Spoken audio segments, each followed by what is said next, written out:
say, Sadler the Sports. Actually, for everyone, welcome. You're sponsored by Ken Cleveland. Hey, I got a special guest for you, Mike Pedale. Hey, how you doing, Sadler? It is a pleasure to be here today. That is for sure on this gorgeous Tuesday. Absolutely. The day after taping this, the day after Memorial Day. Hope you had a great Memorial Day. It was interesting because I'm moving to a basement for a while. I'm making a bit of a change for myself because my girlfriend moving out here. Nice. So yeah. And little do your loyal listeners know, but I actually had to pass a feat of strength in order to be on your podcast here today. What kind of strength was that? What kind of strength was that? Was it the same strength that you used to pull out the pole? Yes, that was exactly it. So Sadler and I met up this weekend, and we kind of talked about what we were going to talk about today. And you said, you're a big, strong guy. Do you think you could help me pull this wooden pole out of the ground? It was a flagpole, right? And it was in the front yard. And so I grabbed this flagpole and I'm pulling and tugging. We finally got it out of there. I was like pulled Excalibur. For sure. It was like pulling Excalibur out of the rock. Exactly. It was like Lancelot. For sure. So we hope everybody can have a safe and good holiday weekend on Memorial Day. Hey, it's summer. Oh, thank goodness. And there was some hairy weather this weekend with the cool and the rain and tornado warnings and everything else. We all had to be on our toes. Now, hopefully, we're in the home stretch and it's sunny and warm. At least for a while. Right. At least for a nice long while. Hopefully, yes.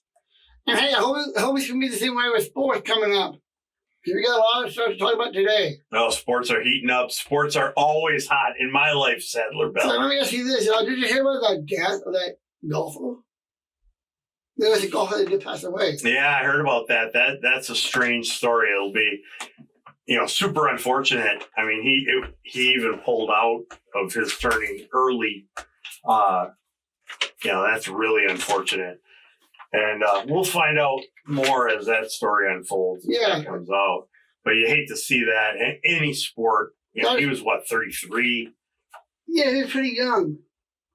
So what did you think about last night's game with the Western Conference, the finals? Oh, it was interesting watching the Boston Celtics. Actually, that was the East. Yeah, the Eastern Conference. It was interesting watching the Boston Celtics sweep over the Indiana Pacers. Kind of injuries have kind of been the theme of the NBA playoffs so far. Yeah. Of course, everyone in Wisconsin knows that Giannis missed the playoffs. Giannis out, Dame. And Dame got hurt, so you're not going to win when Giannis is out and Dame's out. So Indiana benefited from that. And then the Celtics in round 2 beat Cleveland. Exactly. Cleveland had injury problems, so they benefited from that. And then Halliburton gets hurt late in game 2 of that series and misses games 3 and 4. And the golfer that we were talking about, he was actually 30 years old. 30 years old. That's by suicide. Right. So if you ever have anyone that wants to commit suicide, please check your local suicide prevention hotline. Yeah, absolutely. I know how it is to have someone die by suicide. I had a childhood friend who had accidental suicide death as well. That is one of those things where people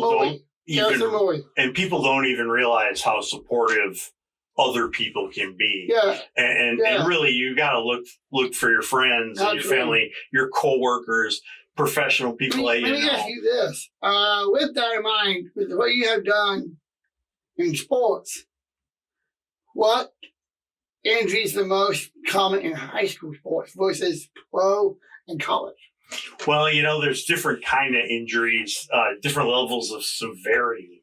And I would say, and first of all, let me say, I've been working in publishing and media and production within coaching in school sports, high school, college, the pros. I've been working in that realm for about 20 plus years. Yes. As I ran magazines, and Right. I've been on doing color commentary for ESPN Wisconsin since 2005. Yes, and I've been a part of it for the last couple of years myself. And actually. it's when you talk about injuries in high school sports, it depends. There's really two kind of things, and in high school football per se, you see some ankles, and you see arm injuries, shoulder injuries, hand injuries.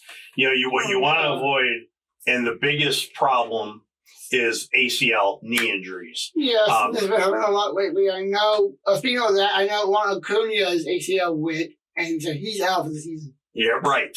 And for females in high school sports, ACL injuries is a big problem. Yeah, but it's not as big as the problem as like concussions.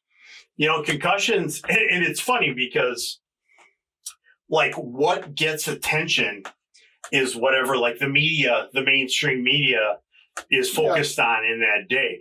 A couple of years ago was concussions. A couple of years before that, it was heat-related problems. Yes, I have heard a lot of places like in Texas and all. Right, and they have not good hydration for the team, and right, and a Minnesota Viking died in preseason because he wasn't hydrated. It's called heat acclimatization, and that's been a big problem. But that was the rage for a while. But when you're talking about the overlying main problem, you've got concussions, which everyone cares about. Of course. And they've really done great. The WIAA and all the different sports, they've put in new rules and protocols to help protect athletes. I heard he won an award for the best play-by-play. Jesse Nelson.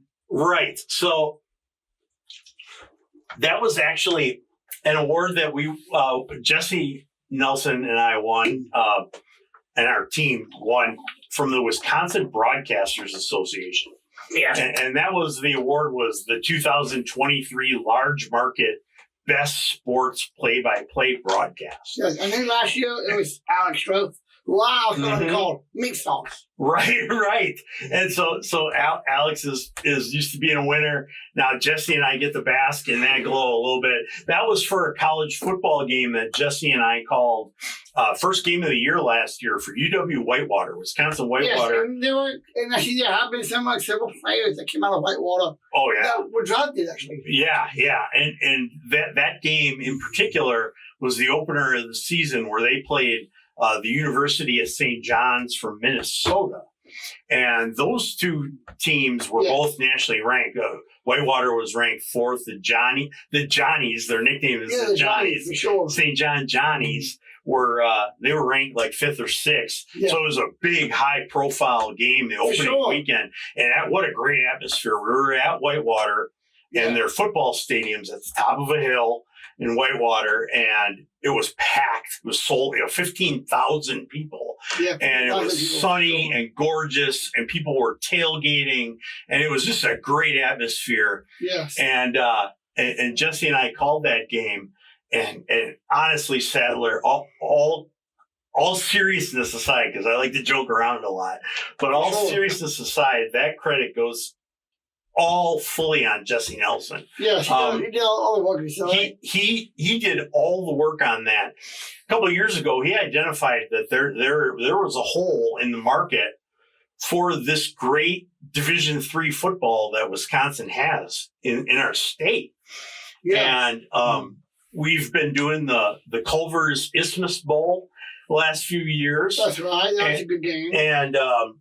And then this past season, we did a handful of WIAC games, the Wisconsin Interscholastic Athletic Conference. Okay. And that opening weekend was the WIAC MEAC Challenge, the Minnesota Interscholastic. I'm going to stop you there for a minute. I'm going to take a short break for commercial. We are sponsored by Kent Creativity. We get back in 5 minutes on the other side.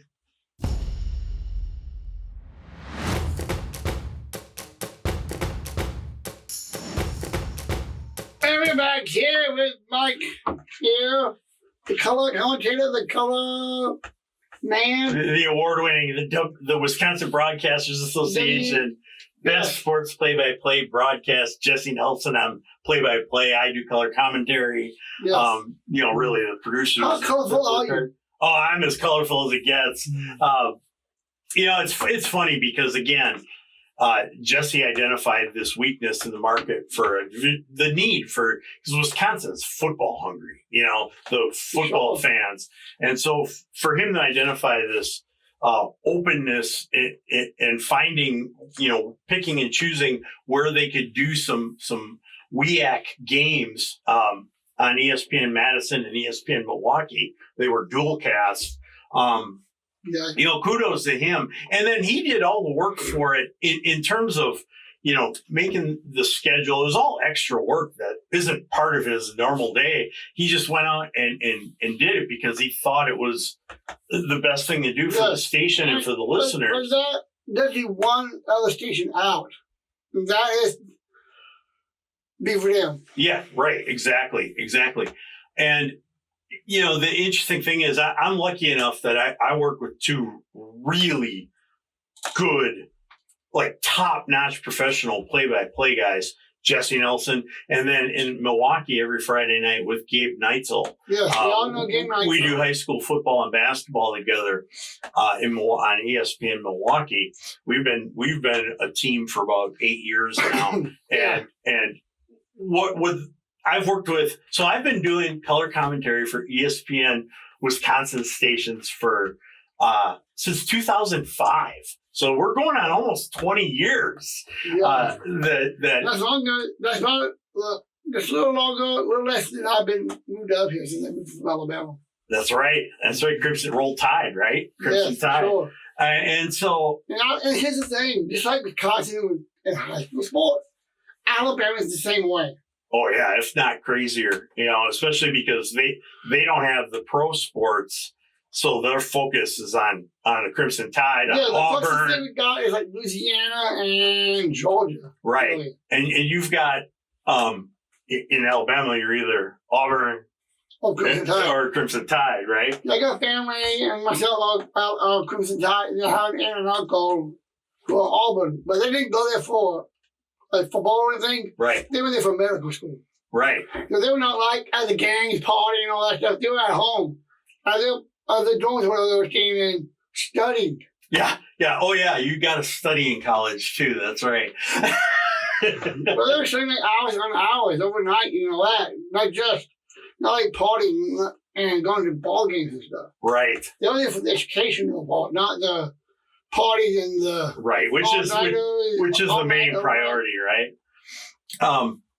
As far as play-by-play broadcasters, I've worked with a lot of guys over the years. But what kind of separates Gabe and Jesse, they got to kind of both have traits in common. Really hardworking, and they both care. Like, they want to be their best. Only thing I can think of is physical. Jesse's more into pizza, and when it comes to his look, and Gabe Neitzel is more like a broccoli stock. Yes. I may have to call him that. The broccoli stock. But in a good way. In a good way. The best way. It's good for you. They're both, and to anyone who's listening who wants to be in play-by-play or broadcasting or things like that, they can learn a lot from those two guys in that they get there early, they're organized, they're hardworking, and they care. They care about their job, and they want to put on the best possible I care about my WC radio, and I'm hoping I can get some more of that myself, actually. Well, and it's always an improving process. Like, I try to listen back to all our broadcasts and all our games because as a color commentator, my job, it's tough in that I can fall into some bad habits on the air. I'll say the same kind of things. I rely on a couple of crutch phrases. Yeah. And so I listen back. And of course, don't give the nicknames. Yeah, well, that's another thing. I give nicknames to the players. I think it's important with high school athletics in particular.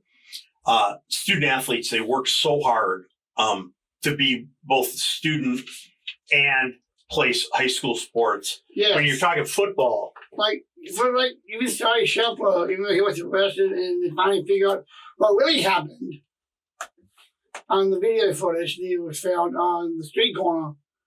Have you ever done some things like that for when it comes to athletic sport, college, high school, golf? Haven't done golf. Golf is one area. Well, in my current job, which is for Championship Productions, that's my full-time job. Right. I'm the director of development for Championship Productions. If you go to Championship, and we were allowed to get Championship Productions to be a sponsor of the show. Right, championshipproductions.com. They do coaching videos to help educate coaches. So it's products for coaches of all sports, and so we do have a line of golf videos on there. I'm not a golfer myself, so I'm not. How about aquatic? Is that all sports? Even aquatic, like water? It's funny you say that. Just this morning, I put together an email promotion that went out to about 1,000 water polo coaches across the country. Not a big sport in Wisconsin, water polo, but across the country in other areas, it's big. Probably not much of water polo, but definitely is some water. And man, you got to be in shape to play water polo. I mean, you're swimming for hours. We're going to be swimming for hours, even if it's water polo or like diving. It's swim, dive, or water polo. And within swimming, you've got the butterfly, the freestyle, backstroke. You've got medleys, and there's all that kind of stuff. Speaking of that, it is 2024. We do have the Olympics coming up. As a commentator, what do you see a commentator to do the commentaries for the Olympic Games? They usually get an expert in that particular sport. When you're talking the Olympics, there's kind of two things. Number one, it's a specialty of that sport that you want to get in. Right. But the bigger thing, and the thing that the TV networks like to cover, is the stories, the good stories behind it. The person who's in skeet shooting, who works full time and has to do it on the side, and now has to take off of their job for 3 months to go. Yeah, same with Matt Hamilton and his sister Becca, because I know Matt Hamilton is part of Wilson Hamilton. Right. And when he's not, a lot of times he's not there, not just because he wants to take off to go on vacation, but it's also clothing. Right. Sister and Team Schuster. Right. So, so as far as commentary goes on those kind of sports, you want someone who can give you not the exact X's and O's of that particular sport. Exactly. But to tell you what the viewer is what the strategy is behind what they're seeing on there. So you don't want their eyes to gloss over with the X's and O's. How true. But you do want to know that on this sport, he's going to try to do this and why. And I actually have seen how swimmers and divers kind of practice dives, because they do it at a place for normally people that would do gymnastics do it, because they have the cables on them. Right. And that's a big topic in the diving and swimming community called dry land training, where they do there's exercises and workouts designed to when you don't have access to the pool or the water. And so dry land training is a big thing in those sports. Yeah. So, it's depending upon the sport. My particular career, I ran a basketball coaching magazine called Winning Hoops. Yes. I did that for like 11 years, from 2001 to 2011. And then I did a football coaching magazine for the American Football Coaches Association, a national magazine called AFCA, the American Football Coaches Association. And we did the official magazine for the AFCA and the weekly email newsletter. I did that for 11 years. That's where those two things, talking to coaches every single day and working on articles with them, Right. To help other coaches teach them, Exactly. it kind of gave me the insight to that's where my color analysis comes from for doing these games on the radio. And let's we'll take a short break, and boss, I can be back on the other side and continue this conversation.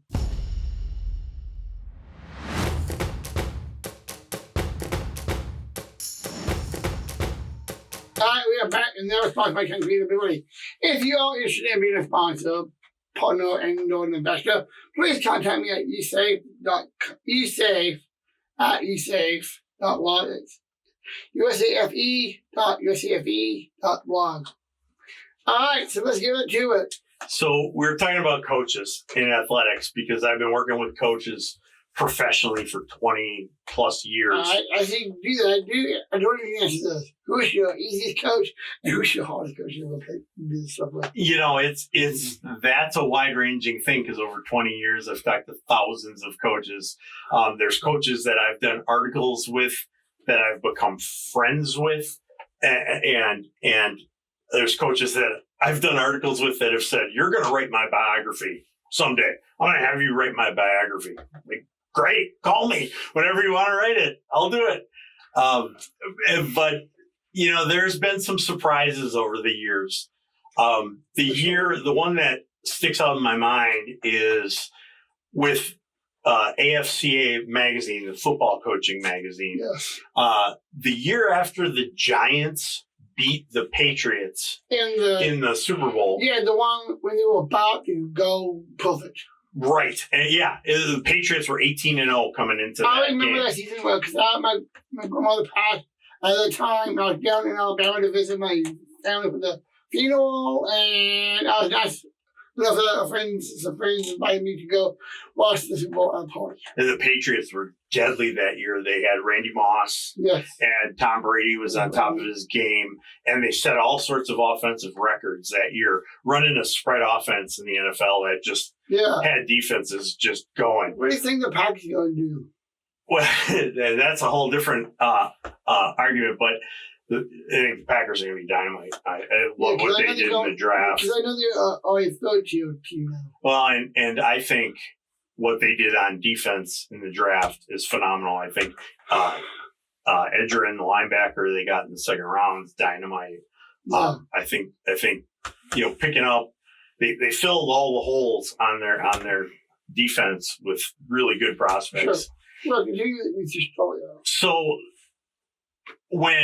the Giants win that game in an upset. They beat Tom Brady. And don't forget Michael Strahan was on that team. Yes, and it was the second time the Giants had won the Super Bowl in an upset.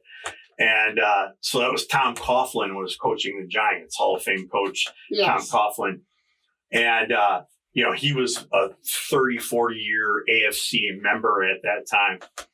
And I took a shot in the dark, and I went to the Giants PR and asked if I could get a hold of Tom Coughlin. And he agreed to do a article with me. And it was on the day they had the banquet to receive their Super Bowl rings. Oh, nice. So he talked to me right before their banquet, and he gave me like 2 hours. And I was, kind of nervous because he just won the Super Bowl in front of 1 billion people. And I was talking to him. Don't forget, not just the people at the game, but the people watching the game. The worldwide audience. And they had a huge upset.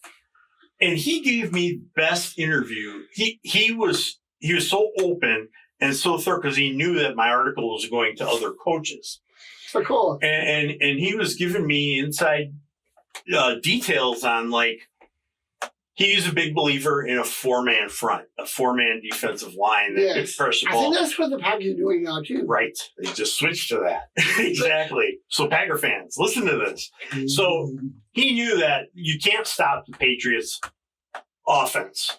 But if you can rush Tom Brady and knock him around with 4 guys, then you got the back 7. And, of course, don't get one of the guys is Strahan. Because I remember the play when he caught the ball with his helmet. Yeah, it was David Tyree, I believe, caught it on top of his helmet. Yeah, that's right. It was Tyree. Not Strahan. Strahan was on that defensive line, though. Yeah. And so Coughlin said he knew that if they could get pressure and get to Brady with a 4-man front, he could get way creative with the back 7 guys. Right, and with that, I think in the Packers will do that this year with like people like Mahomes. If they get have a chance for a three-peater. Right. And I think, you saw that. Green Bay fans saw that firsthand that same year because Coughlin came into Green Bay and the Giants beat, I believe that was a Brett Favre team that they beat. Yes. I think they retired him that year. That was his last game in Lambeau, and it was the same deal. You get pressure with the front 4. I remember watching the game, so I remember the Giants head coach was Reggie Rose in that game. Right. Mm-hmm. And it was so cold, and Coughlin's face was all red and cheeked up. But, so I was nervous going into that. And then he became so outgoing that it was just a great conversation. Don Driver was playing at that time, too. Right. And, of course, Baciaga was still there, even though he no longer playing. Right. So it was a great interview. That's one that sticks out in my memory. I remember being scared to talk to Gene Cady when Gene Cady was the head coach of Purdue basketball. And this is a little bit older, but it was in the 2000s, like 2003, 2004. I got an interview scheduled with Gene Cady, and I don't know if people can remember him, but he had this, he looked real mean. He looked mean. And only going by that alone, I was kind of intimidated. And he turned out to be the nicest guy there ever was. So those are some surprising interviews. There's been literally hundreds of interviews that I just love. Been fortunate to work with some great coaches in high school here in Wisconsin. The old Kimberly coach, Steve Jones, Bill Young from Catholic Memorial is a great guy. The head coaches at Marquette University High School. Marquette, of course, won the D1 state title last year. Gabe Neitzel and I called that game at Camp Randall, the title game where Marquette played Franklin. And that was a great game. And that was a crazy game for me personally because my cousin has a son who starts at left guard for Marquette named Gabe Miller. And so I had that whole side of my mom's family was at that game. And then Franklin, a cousin of mine on the other side of the family, my cousin Tyler Padol is the head coach at Franklin High School basketball. Yes. So he had everybody from my dad's side of the family was at the game cheering for Franklin. People from my mom's side of the family were at the game cheering for Marquette. And it was wild. It was wild. I probably had 20 relatives at that game. Was any of those games you did by any chance with UCLA? You played against UCLA? Any of the college games? Yes. No, I never did a UCLA game. There's been a couple players in high school that we called that went to UCLA. I'm asking that because we did the signing out. We do have Bill Walton of UCLA and Bill Walton. The Boston Celtics did pass away yesterday at age of 71. And Bill Walton, one of the great underrated big men in his prime.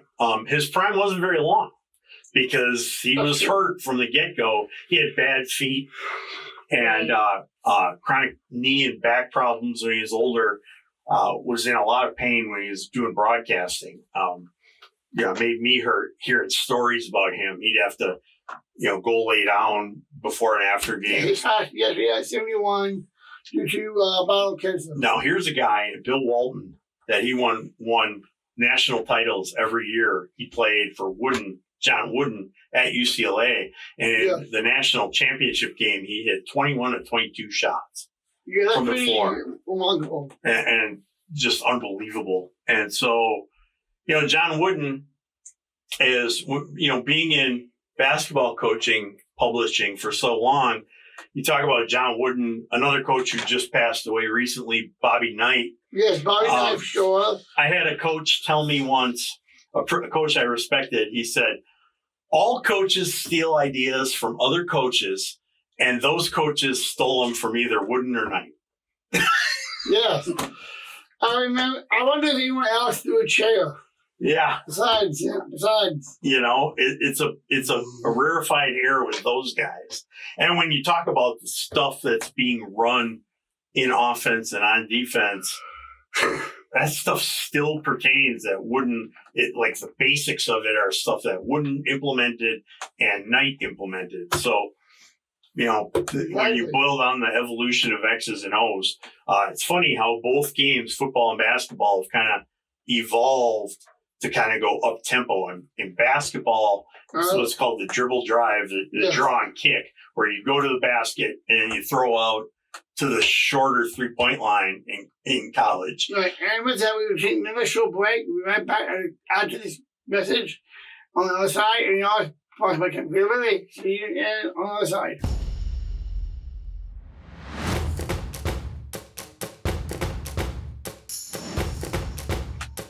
We are back now, and y'all for making capability. All right, so what we got?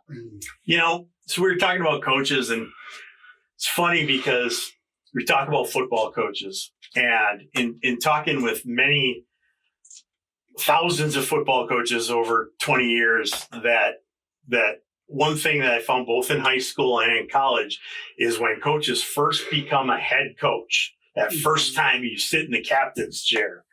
Yeah.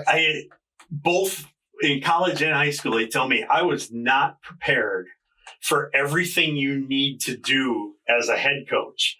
Because football is so specialized. And as you come up, you know, you're a young coach, you get put in charge of special teams. So you really focus on special teams. And that's it.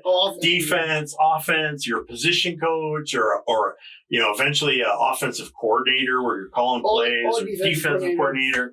And then you get put in the head coach's chair, and you got to kind of know everything. Yeah, kind of know all, but then you also got to be aware of time management during games, like how many timeouts you got. You got 1,000 people in your ear in the headset, and then, but mostly what both high school and college coaches have told me is that they were shocked by how much non-football stuff takes up their day. Yeah, fundraising. I had one coach tell me, man, half my day is spent on fundraising, talking to fundraisers, talking to parents, boosters, schmoozing boosters, and trying to raise funds. You know, what our third and fourth special uniforms will look like. You know, all this stuff I never thought I would have to deal with. Not even more. Yeah, the NIL has really opened a lot of doors in college sports. Yes. And there was an opportunity that we kind of had done it for high school, but they cut that more. Yeah, it got squashed in high school. In college, the NCAA and the Power 5 conferences in particular, they had to do something because especially with the football tournament expanding, soon to be 16 teams. 12. It's 12 now, soon to be 16, which will be fun because then we can fill out brackets. I don't know when it's going to be 16. When will we short, a few years after it's 12. I don't know why they didn't go to 16 right away. All the other levels of college football, FCS does a 24 team. Division III does a 32 team tournament. You know, I think tournaments are good because then you can fill out brackets, right? You can fill out brackets. But you get revenue. Revenue. And so that's what I'm... Purchases of the stadium, not just like T-shirts and hats and stuff. You get the vendors. Well, and that's what I was getting to with NIL is that with the football tournament coming around, there are billions of dollars that TV is kicking towards college. Yeah, and that's just the TV side, not just like what you said about vendors. And if you remember, some high school or some college athletes had sued the NCAA for video game rights and things like that that they weren't getting compensated. They were all making big money. So I think, NCAA kind of passed that NIL stuff quickly without having a lot of rules in place at first, because they had to. Because with all that money coming in, it had to go somewhere. I think Brett Norman had that, because I think I heard that on KBN like a few days, like a week or ago. Yeah. NCAA had to do something in Power 5. In particular, you had to throw the student athletes something when you're talking about generating $2 billion in TV revenue. If the players weren't getting anything, it'd be like, come on. It was just like a year ago, James Madison was on probation. He couldn't bowl. But I remember watching College Game Day on ESPN. It was actually the Pat McAfee show. Right. Pat McAfee plays ESPN now, and he got everybody a chance. Let them bowl. Yeah. Yeah. And it's amazing because I think you're going to see that evolve. Right now, it's kind of the Wild West. There aren't a lot of rules. Guns are blazing, yeah. But let's face it, it was the Wild West before NIL. I mean, there's always been rumors of schools that got kid athletes cars and things like that, and so now it's above board. But there's no real rules in place, so it's the Wild West. I had a head coach of a MAC school tell me at a coaching clinic recently, it was basketball school in the MAC, that he told me that that he had a conference rival school offer his best guard $60,000 to transfer to their school in the middle of the summer. And he said they just told my best guard that they'd give him $60,000. And he said, I know their budget. I know our budget. He goes, and I'm thinking, they're never going to give him $60,000 cash like they said they were. So I countered with, I could get you $30,000, but I don't think they're going to be able to come up with $60,000, but I could get you $30,000 to stay. Right. And then we both looked at each other, and he said, yeah, I actually told him I could get you $30,000 to stay. And that was at a MAC school, a starter at a MAC school, which is mid-major, right, like an Oakland University kind of school. Yeah. Oakland. And you've heard there's, other things. There's the backcourt, Miami's Final Four team. They got close to $2 million backcourt. But you know what? While that may sound outrageous, it got them to the Final Four. So they made way more than $2 million getting to the Final Four. So at the end of the day, that's a pretty sound investment by Miami, right? Exactly. So that's just the way it's going. And you're either going to adapt and succeed, or you're not going to adapt and you're going to struggle with it, whether it's morally or whether it's... Yes, exactly. Or whether actually... Kind of like when it was with the football side with Colorado and Deion Sanders. Right. And Deion Sanders, Coach Prime, he's been a real phenomenon, but it's like he had every one of his guys were transfers, and, guys have success, they leave. It's like that with every school, but it's an interesting day and age. For sure. It's not necessarily a bad thing. I think as football fans, we're in for some exciting things with FBS tournament, a full-fledged tournament. That Division III, Whitewater and UW Lacrosse this year. UW Lacrosse went deep in the Division III tournament, and that stuff is fun to watch. And same thing with FCS. So I think we're, as fans, those games are all going to be on TV. Colleges are going to be getting big money. TV is going to be getting huge ratings. Fans are going to be treated to great football. For sure. And I think it's all good, me personally. It is. But there can be some downfalls on that, too.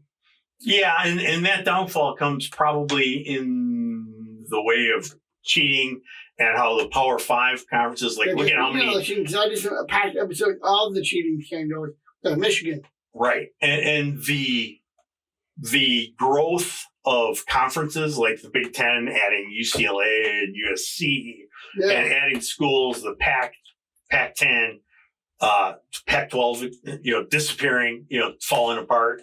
That's unfortunate, but for every change, there's going to be another reaction. Sure. Right? So I remember talking about all the stuff that we're doing in Michigan when they had a scandal. But in reality, even though that happened, things have changed because of it. Now they're going to have implementing helmets with college have helmets now with that would require they can talk to them now. Mm-hmm. Yeah, the communication system's built in. Yeah, that was against, and that was another thing where lower level, mid conference college FBS teams were saying, well, that's an expensive system. FBS Power 5 schools said no problem. Lower schools were struggling budget wise. Yeah, cool. So that's just another added cost. And then get the schools that are more into academic versus athletics. Yeah, there's always that too, and then it's higher standards to get Yale in. And Harvard and all that. There's Yale, Harvard, Stanford, Northwestern, Wisconsin has high standards to get in. Same with Alabama. And Alabama is one of the Power 5. Right, and so you got within the Big Ten itself, you've got disparity where the academic standards for Northwestern and Wisconsin are high. How about we talk about this on the other side? We'll take one last break and we're back. Awesome. Right back on the other side. That's my great ability.